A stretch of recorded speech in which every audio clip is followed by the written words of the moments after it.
Good morning students. Pair of linear equation in two variable chapter 3 class 10th का हम पढ़ रहे थे। पिछले लेक्चर में हमने 3.2 एक्सरसाइज जो है वो स्टडी की थी, ऑलमोस्ट पूरी हो गई थी, थोड़ा सा रह गया था हमारा काम। तो मैं थोड़ा सा आपको बता दूं कि मैंने अभी तक आपको क्या क्या चीज़ें सिखाई है। एक तो मैंने आपको फर्स्ट एक्सरसाइज में एल्जेब्रिक रिप्रेजेंटेशन और ज्योमेट्रिक रिप्रेजेंटेशन सिखाई है। दूसरी एक्सरसाइज में मैंने कल आपको ग्राफ बनाने और बिना ग्राफ बनाए भी हम कैसे पता करें कि हमारी लाइनें जो हैं वो इंटरसेक्ट कर रही हैं, पैरेलल हैं या कोइंसिडेंट है। क्लियर? जिसमें हमने तीन कंडीशनें A1/A2, B1/B2, C1/C2 की पढ़ी थी और जिसमें मैंने आपको एक टेबल भी बनाना सिखाया था। क्लियर? आज इसी एक्सरसाइज में हमारे पास एक फिफ्थ क्वेश्चन जो है रह गया था। ठीक है, इसको ले लेते हैं पहले। Half the perimeter of A rectangular garden whose length is 4 meter more than its width is 36 meter. Find the dimension of the garden. Fifth question जो है, हमें एक रेक्टेंगुलर गार्डन दे रखा है, इसकी लेंथ x और विड्थ जो है वो हम y ले लेते हैं। ठीक है, इसने क्या कहा है कि whose length is 4 meter more than its width, इसकी लेंथ इसकी विड्थ से 4 ज़्यादा है, तो it means x minus y is equal to 4। एक इक्वेशन बन जाएगी हमारी यहाँ। और उसने क्या कहा है, half the perimeter of the rectangular garden is 36 metre. और पेरीमीटर क्या होता है, twice x plus y. Perimeter का हाफ का मतलब इसको 2 से डिवाइड करेंगे तो x plus y is equal to 36 रह जाएगा। ठीक है, तो एक रेक्टेंगुलर गार्डन है, उसकी लेंथ विड्थ से 4 ज़्यादा है, तो पहली इक्वेशन ये बन गई। दूसरी इक्वेशन बन गई कि पेरीमीटर जो है उसका हाफ, तो इसका हाफ करेंगे तो 2 कट जाएगा, दैट इज़ योर 36। वो हमें 36 दे रखा है। हमारे को दो इक्वेशंस मिल गई है और हमें इनको सोल्व करना है। देखिए, मैं आपको बात क्लियर कर दूं कि 3.2 एक्सरसाइज में सारे के सारे क्वेश्चन जो है वो ग्राफ से ही हमें सोल्व करने हैं। तो इनका ग्राफिकल सॉल्यूशन हम निकाल लेते हैं। पहले हम ग्राफ ड्रॉ बनाते हैं, इसका सॉल्यूशन निकाल लेते हैं। x की वैल्यू 0 रखेंगे, y की वैल्यू 0 रखेंगे, तो x की वैल्यू क्या आ जाएगी, 4 आ जाएगी। और y की वैल्यू 4 रखते हैं अगर हम, वैसे x की 0 रखेंगे, y की निकाल लो, कोई दिक्कत नहीं है। y की 4 रखते हैं तो उधर जाके x की वैल्यू 8 हो जाएगी। क्लियर? दो सॉल्यूशन इसके निकल गए। और ऐसे ही दो सॉल्यूशन इसके निकाल लेते हैं हम। x की वैल्यू 0 रखेंगे तो y 36 आ जाएगा, y की 0 रखेंगे तो x 36 आ जाएगा। ठीक है, इस इक्वेशन के दो सॉल्यूशन आ गए और इसके भी दो सॉल्यूशन आ गए आपके। क्लियर? अब हमें इनको ग्राफिकली सोल्व करके बताना है। तो हम एक्स एक्सिस ग्राफ पेपर पे बनाना है, आपको ध्यान रखना। This is y axis origin. 4 का डिफरेंस ले लेते हैं। देखो, इसीलिए मैंने ये 4 और 8 लिया था, क्योंकि ये भी 4 के मल्टीपल में पता लग सकता है। सो दिस इज 4, 8, 12, 16, 20, 24, 28, 32 एंड 36। और यहाँ भी 4, 8, 12। तो सबसे पहले आएगा 4,0, x की वैल्यू 4, y की 0, this is 4,0। And second one is 8,4, this is 8,4। ठीक है, तो ये हमारी फर्स्ट लाइन जो है वो बन गई है। ग्राफ पेपर पे तो देखो बिल्कुल एग्जैक्ट बनेगा, उसका कोई मुकाबला नहीं है, फिर भी हम यहाँ पे थोड़ा रफली तो पता कर ही सकते हैं। सेकेंड वन इज 0,36, यस, यहाँ मुझे बनाने चाहिए थे 0,36 एंड 36,0, तो दिस पॉइंट इज 36,0। ठीक है, यहाँ भी मुझे 4, 8, 12, थोड़ा सा हम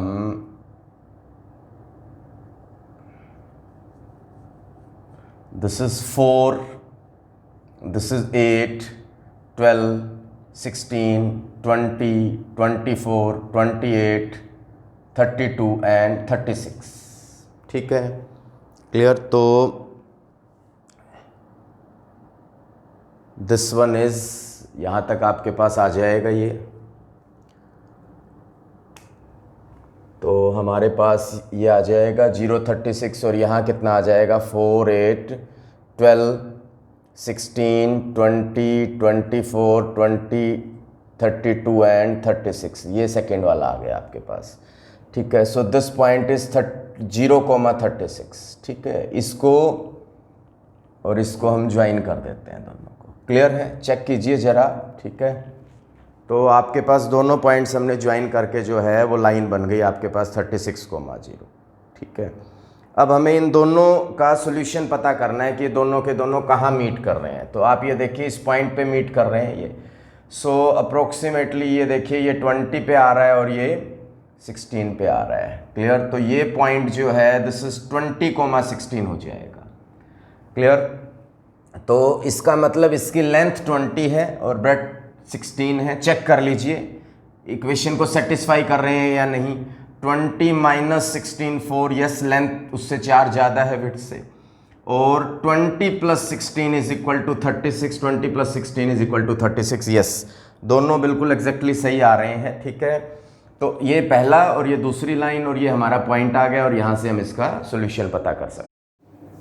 इसके बाद एक नेक्स्ट लास्ट क्वेश्चन जो है वो रह गया है इसका 7th क्वेश्चन।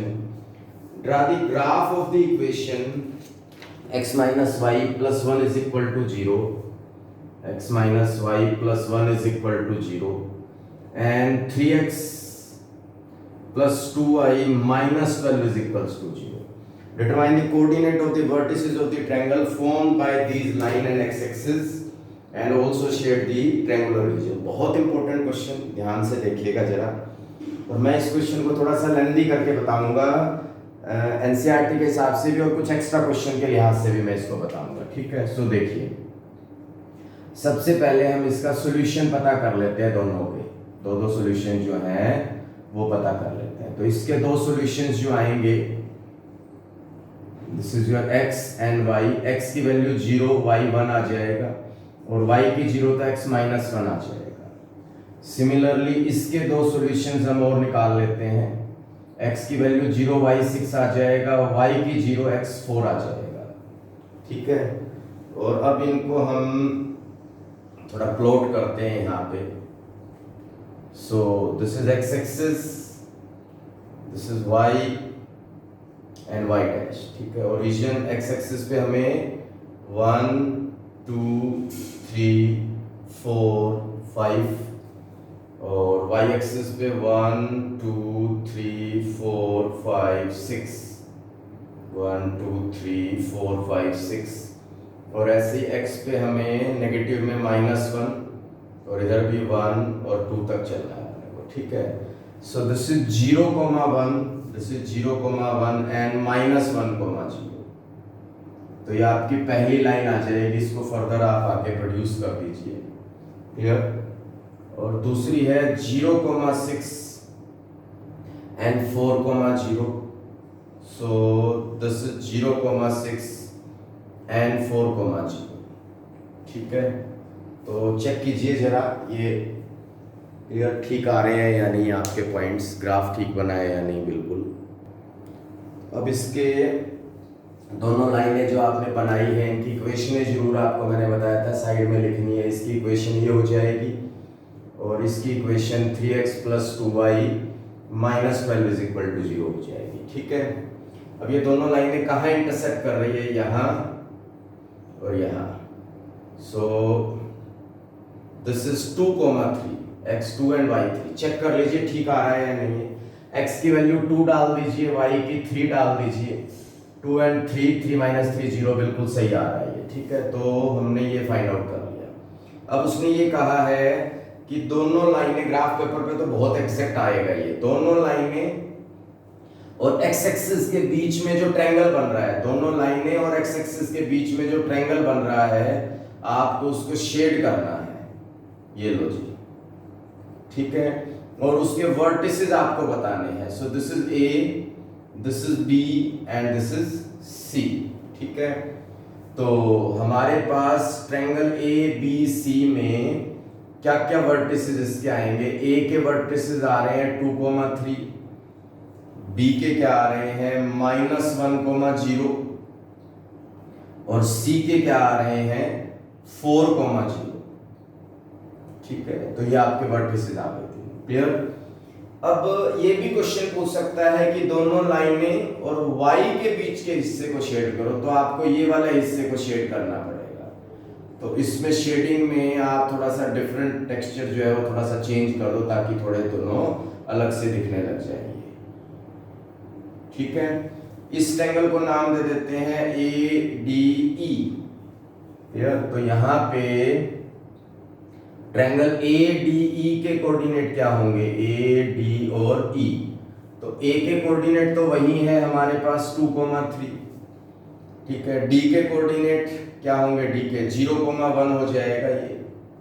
ठीक है, दिस इज 0,1 और E के कोऑर्डिनेट क्या है, दिस इज 0,6 हो जाएगा ये। ठीक है, तो इस तरीके से आप जो है वो दोनों ट्रायंगल के, ये ट्रायंगल तो x और लाइन के बीच में है, ये दोनों लाइनें और y के बीच में है, दोनों के कोऑर्डिनेट आप फाइंड आउट कर सकते हो। एरिया भी पूछा जा सकता है दोनों का। तो अगर एरिया पूछा जाए तो ये एक्स्ट्रा क्वेश्चंस के अंदर है। एरिया ऑफ ट्रायंगल ABC सबसे पहले देखो आप, इसका एरिया होगा half base into height. This is half base into height. Check कीजिएगा बेस कितना है, ये है बेस, तो इसमें 1 2 3 4 5 यूनिट आ रहे हैं। हाफ इंटू 5 इंटू हाइट, ये है हाइट इसकी। तो हाइट y एक्सिस पे देखनी है, तो हाइट कितनी हो गई, 3 यूनिट हो गई है हाइट आपकी। सो this is 3, so this is 15/2 square units. Last में यूनिट जरूर लिख देनी है। ठीक है, फिर आपको ये ट्रायंगल, ये वाला, अगर इसका भी पूछे तो हाफ, इसका भी वही आएगा हाफ बेस इनटू हाइट, पर इसमें ये बेस होएगा और ये हाइट होएगी। तो बेस हो गया 1 2 3 4 5 यूनिट और हाइट ये होएगी ये इतनी, ये। ठीक है, और ये हाइट x पे देखनी है तो 2 यूनिट आएगी। सो वही हाफ 5 इंटू 2 कट जाएगा, तो आपके पास 5 स्क्वायर यूनिट्स आ जाएगा। ठीक है, वैसे मैं आपको बताऊं 7 चैप्टर कोऑर्डिनेट ज्योमेट्री में हम इन कोऑर्डिनेट की हेल्प से भी एरिया निकाल सकते हैं। हाफ वो फॉर्मूला होता है उससे निकाल सकते हैं, बट वो अब सिलेबस से रिमूव हो गया, इसलिए आप वो टेक्निक भी लगा लो, लगाना चाहो तो। क्लियर, परंतु आप ये टेक्निक लगा लो, हाफ बेस इनटू हाइट, ये बहुत बढ़िया टेक्निक है। ठीक है, क्लियर। तो आपको दोनों लाइंस बनानी आ गई, उनका ग्राफ ड्रॉ करना आ गया, एरिया फाइंड आउट करना आ गया। ठीक है, इसमें रेशियो भी पूछी जा सकती है। अगर दोनों ट्रायंगल की रेशियो पूछ लेता है एरिया की, सो दिस इज 15/10, 5 3 जा 15, 5 2 जा तो 3:2 भी पूछ सकता है एरिया की। ठीक है, सो मैंने आपको 3.2 एक्सरसाइज पूरी समझा दी। पूरी एक्सरसाइज ग्राफ के ऊपर बेस्ड थी आपकी कंप्लीट। ग्राफ से ग्राफ बनाओ, कोइंसिडेंट है या नहीं है, सॉरी कंसिस्टेंट है या नहीं है, कोइंसिडेंट है या नहीं है, लाइनें इस तरीके के ओवरलैप कर रही हैं, पैरेलल है, ये सारी कंडीशनें हमने बिना ग्राफ बनाए भी पता कर सकते हैं और ग्राफ बना के भी पता कर सकते हैं। ग्राफ भी स्पेशली यहाँ पे पूछा गया है। ठीक है, इसके बाद अब हम नेक्स्ट एक्सरसाइज जो है वो स्टार्ट कर लेते हैं। हमारी 3.3 एक्सरसाइज के ऊपर चलते हैं। 3.3 एक्सरसाइज में अब हम जो टॉपिक पढ़ने जा रहे हैं उस टॉपिक का नाम है solution of pair of linear equation in 2 variable. Clear, solution क्या होता है, सॉल्यूशन होता है to find the value of x and y। आपने अभी अभी नोटिस किया होगा कि ग्राफ बनाते हुए दोनों लाइनें यहाँ कट कर रही है, पिछले क्वेश्चन में कट कर रही थी। तो ये x और y की वैल्यू हम ग्राफ से ढूंढते थे। तो ये जो 2,3 निकला है ये क्या है, ये दोनों लाइंस का सॉल्यूशन है। सॉल्यूशन का मतलब एक ऐसा पॉइंट जो दोनों को सेटिस्फाई कर रहा हो, या इन दोनों को सोल्व करने पर जो x और y की वैल्यू निकली है that is called the solution. अब एक चीज देखिए जरा, मैं लिखता हूं x - 2 = 0, तो x की वैल्यू क्या आ रही है, 2 आ रही है। ये क्या है, ये सॉल्यूशन है इस इक्वेशन का।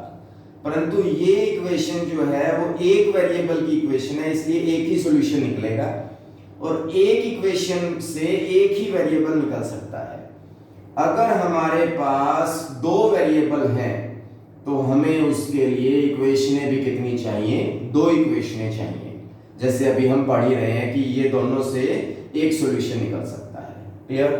तो अब जो मैं आपको टॉपिक पढ़ा रहा हूं सॉल्यूशन का, तो सॉल्यूशन फाइंड आउट करने के लिए हमारे पास कितने तरीके हैं। सबसे पहला तरीका है ग्राफिकल मेथड, ठीक है। दूसरा जो तरीका है वो है सब्स्टिट्यूशन मेथड।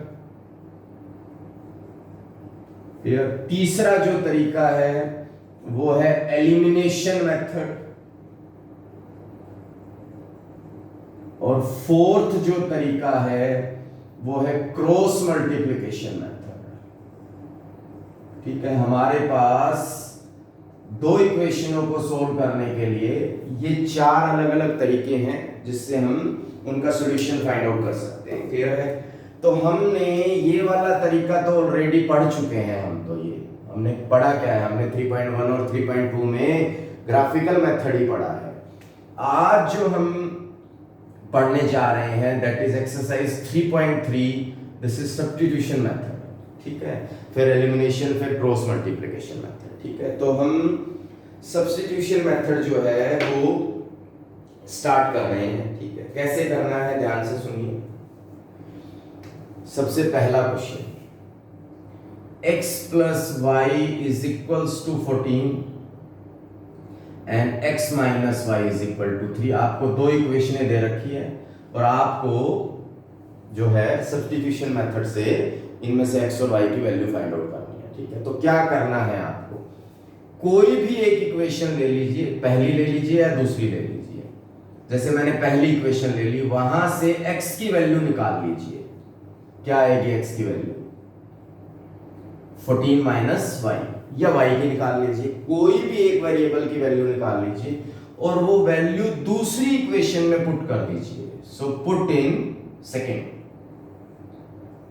तो सेकेंड में आप x की जगह पे पुट कर देंगे, this is 14 minus y minus y. x की जगह पे पुट कर दिया 14 minus y minus y is equal to 3। Clear? So this is 14 minus 2y is equal to 3। ठीक है, इसको इधर और इसको इधर ले जाइए, तो this is 14 minus 3 is equal to 2y, 11 is equal to 2y। तो y की वैल्यू कितनी आ जाएगी, 11/2 आ जाएगी। ठीक है, सो अब जो मैंने एनसीईआरटी से थोड़ा सा चेंज कर दिया, क्वेश्चन एनसीईआरटी में 4 ले रखा है, मैं जानबूझ के 3 लेके चल रहा हूँ। ये y की वैल्यू आ गई। दोबारा से सुनिए, पहली इक्वेशन से x की वैल्यू निकाल ली और उसको दूसरी में रखना है। जिससे भी निकालोगे दूसरी में रखना है, चाहे x निकाल लो चाहे y निकाल लो। क्लियर? रखने के बाद वो एक ही वेरिएबल y में बदल जाएगी, वहां से y की वैल्यू आ जाएगी।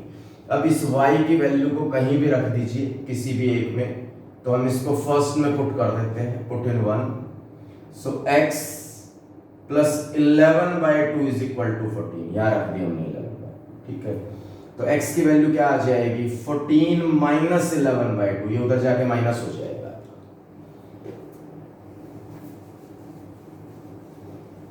तो यहां से x की वैल्यू क्या आ जाएगी, एलसीएम ले लेंगे हम इसके अंदर, 2 एलसीएम आ जाएगा। This is 28 minus 11।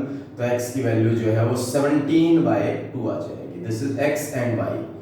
फाइनली जब x और y आप निकाल लो तो एक गलती आप मत करना, ये दोनों किसी भी एक इक्वेशन में पुट करके जरूर देखना।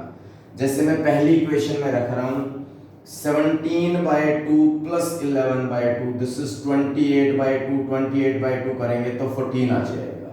यस, 14 ही आ रहा है, तो इसका मतलब हमारी बिल्कुल सही चल रहे हैं। ठीक है, तो मेरे ख्याल से आपको क्वेश्चन जो है वो क्लियर हो गया होगा अच्छे से। ठीक है, एक और ले लेते हैं हम इसके अंदर क्वेश्चन। ठीक है, साथ साथ नोट करते रहेंगे। ठीक है, ये मेथड थोड़ा सा कैलकुलेशन वर्क ज्यादा रखता है, ये सब्स्टिट्यूशन मेथड जो है। चलो एक क्वेश्चन और लेते हैं। दिस इज सेकेंड पार्ट ले रहा हूं मैं। This is s minus t is equal to 3। इस बार x और y नहीं लिया उसने, s और t ले लिया। और सेकेंड है s/3 plus t/2 is equal to 6। अब मैंने आपको ये बात कल भी बताई थी कि कोई भी क्वेश्चन रैशनल फॉर्मेट में नहीं छोड़ना है कहीं। आप इसको रैशनल, पहले आप उसको सोल्व करके इजी बना लो आप उसको नॉर्मल में। एलसीएम ले लो, यहाँ पे हम 6 आ जाएगा, 3 2 जा तो ये 2s हो जाएगा, this is 3t is equal to 6। ये उधर चला जाएगा तो 2s plus 3t is equal to 36। ये आपकी फर्स्ट इक्वेशन है और ये आपकी सेकंड होगी। क्लियर हो गया ये? अब ये रैशनल से हट चुकी है, नॉर्मल फॉर्मेट में आ गई है। अब यहां से s की वैल्यू निकाल लो, क्या आ जाएगी 3 प्लस t आ जाएगी, और इसको सेकंड में पुट कर दो। मैंने क्या कहा था, किसी एक इक्वेशन से वैल्यू निकाल के दूसरे में रख देनी है। s की निकाल लो वो रख दो, t की निकाल लो वो रख दो। मैंने s की निकाल ली, अब रखो जरा 2, s की जगह पे ये रख दोगे 3 plus t plus 3t is equal to 36। So this is 6 plus 2t plus 3t is equal to 36। 6 उधर जाके माइनस होके 30 हो जाएगा और इधर 5t आ जाएगा। ये डिवाइड में आ जाएगा तो t की वैल्यू 6 आ जाएगी आपके पास। क्लियर? अब t की वैल्यू 6 इसमें रख दोगे तो s की वैल्यू 3 प्लस 6 कितनी आ जाएगी, 9 आ जाएगी। तो s 9 और t 6 आ गया।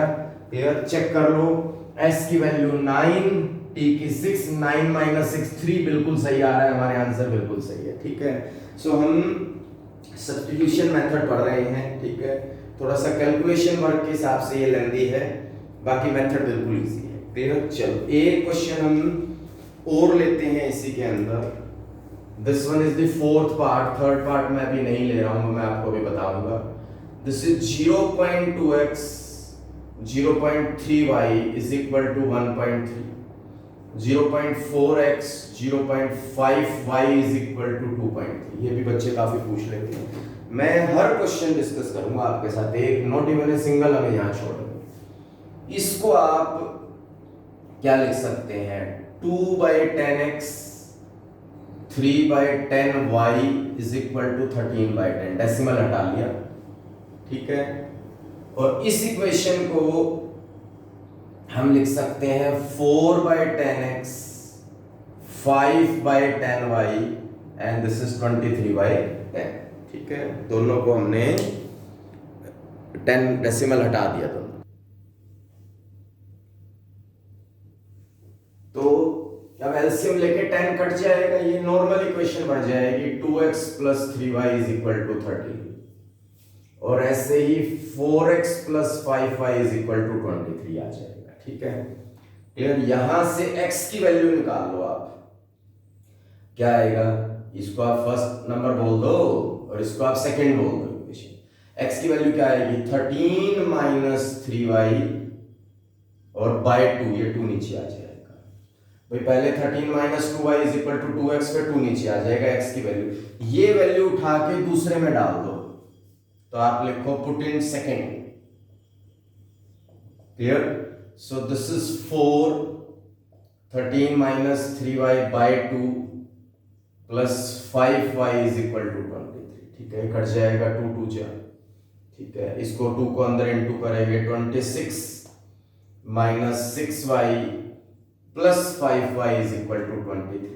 ठीक है, ये उधर जाके माइनस हो जाएगा और ये आपके पास माइनस का y हो जाएगा। ये उधर जाके 23 माइनस 26 माइनस 3 आ जाएगा, माइनस से माइनस कट के y की वैल्यू 3 आ जाएगी।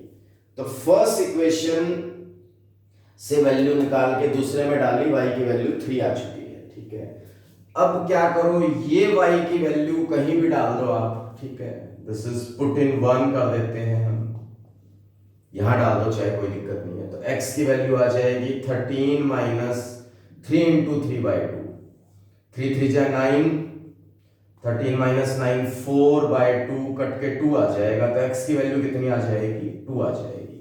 तो y की वैल्यू 3 और x की 2। क्लियर? अब क्या करना है, अब आपको ये चेक करना है कि दोनों आंसर सही है या नहीं। तो बेटर तरीका है, यहां डाल दो 2 2 जा 4, 3 3 जा 9, x की वैल्यू 2 डालोगे तो 2 2 जा 4, 3 3 जा 9, 4 एंड 9 13, बिल्कुल एग्जैक्टली बिल्कुल सही है। मेरी तरह मत करना, रफ में आराम से करके देख लेना, कोई दिक्कत नहीं है, क्योंकि अगर हमारे आंसर्स ही सही नहीं है तो फिर आप एलिमिनेशन सब्स्टिट्यूशन मेथड में आप मिस्टेक कर रहे हो, तो आपको वही तो चीज चेक करनी है इसके अंदर। ठीक है, क्लियर। तो अब इसमें एक क्वेश्चन मैं और ले लेता हूं। ठीक है, उस क्वेश्चन को करने से पहले मैं आपको थोड़ी सी बात बताऊंगा, जरा देख लें। ठीक है, क्योंकि सब्स्टिट्यूशन तो हमारा अगले लेक्चर में भी ये चलेगा। क्लियर। अच्छा, एक और मैं खास बात बता दूं, अब से हर एक्सरसाइज 3.3 से हर एक्सरसाइज में पहले वो मेथड सोल्व करेंगे और फिर उसकी वर्ड प्रॉब्लम सोल्व करेंगे। जैसे हमने पिछली एक्सरसाइज में क्या पढ़ा था, ग्राफिकल मेथड पढ़ा था, और फिर उसके बाद हमने उसकी ग्राफिकल मेथड पढ़ने के बाद हमने उसकी वर्ड प्रॉब्लम पढ़ी थी, वो पेरीमीटर वाला क्वेश्चन। ऐसे इस एक्सरसाइज में पहले सब्स्टिट्यूशन मेथड पढ़ लेंगे पूरा, अलग अलग तरीके के क्वेश्चंस, और फिर उसकी वर्ड प्रॉब्लम्स हम डिस्कस करेंगे। ठीक है, जो सबसे इंपॉर्टेंट रोल प्ले करती है। क्लियर। तो मैं एक क्वेश्चन ले रहा हूं, थर्ड पार्ट, जो मैंने कहा था मैं जानबूझ के अभी नहीं ले रहा हूं। This is 3x minus y is equal to 3, 9x minus 3y is equal to 9। ठीक है, जब भी आप सब्स्टिट्यूशन मेथड लगाते हो तो आपको a1 अपॉन a2 कितना है, 3/9, b1 upon b2 this is -1 by -3, y का कोफिशिएंट और ये -1 by -3, and c1 upon c2 this is 3/9। ठीक है, this is 1/3। So a1 upon a2, यहां भी माइनस से माइनस कट जाएगा, a1 upon a2, b1 upon b2, c1 upon c2 आ रहा है। और ये कंडीशन किसकी है, कोइंसिडेंट लाइन की कंडीशन है ये। ठीक है, और कोइंसिडेंट में कैसे सॉल्यूशन निकालते हैं, इनफाइनाइट मैनी सॉल्यूशन। ठीक है, तो मैं आपको क्लियर कर दूं कि कोई भी क्वेश्चन स्टार्ट करने से पहले आप ये जरूर चेक करो, अगर हमारी condition a1 upon a2 is not equal to b1 upon b2 आती है, ये किसकी कंडीशन थी, यूनिक सॉल्यूशन की कंडीशन थी, तभी आप क्वेश्चन में ये मेथड फॉलो करो। अगर क्वेश्चन में ये कंडीशन आ जाए, या a1 upon a2, b1 upon b2 not equal to c1 upon c2, किसकी थी ये, पैरेलल लाइन की, या ये आ जाए, तो आप अपना क्वेश्चन करो ही मत स्टार्ट। ठीक है, आप उसमें सॉल्यूशन निकाल ही नहीं पाओगे, इनफाइनाइट आप निकाल नहीं पाओगे, पैरेलल में नो सॉल्यूशन होता वो वैसे ही नहीं निकाल पाओगे। तो मेरी सबसे बड़ी बात जो कहना चाह रहा हूं मैं, कि कोई भी मेथड फॉलो करना है तो आपको पहले ये कंडीशन जरूर चेक कर लेना। अगर आपकी कंडीशन ये आ रही है तो ही आप वो मेथड फॉलो करवाना, कहीं अदरवाइज लगा के एंड में पता लगे सॉल्यूशन ही नहीं निकल रहे। तो ये चीज आपको ध्यान रख के चलनी। ठीक है, तो आज मैं इतना ही कराऊंगा आपको सब्स्टिट्यूशन मेथड में। फिर अगले लेक्चर में हम इसी को कंटिन्यू करेंगे।